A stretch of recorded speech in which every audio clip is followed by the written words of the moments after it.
All right, part 3. Part 2 was him not wanting to, or him not being out here. You see the goats?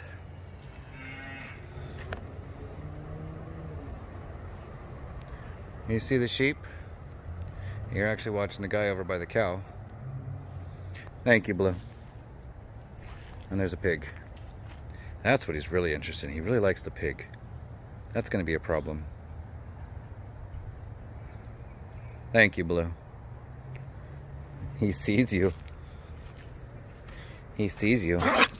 Oh my god. Oh my god. Alright, good. Come on. Let's go back. Belle, let's go back.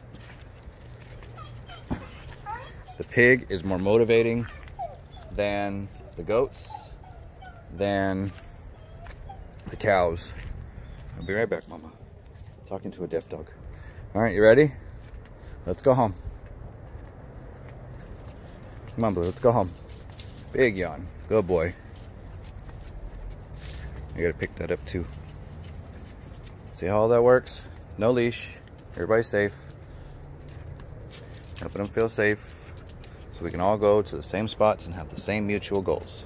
Have a great day with Scott with EffectiveDog.com, your Bay Area Canine Life Coach.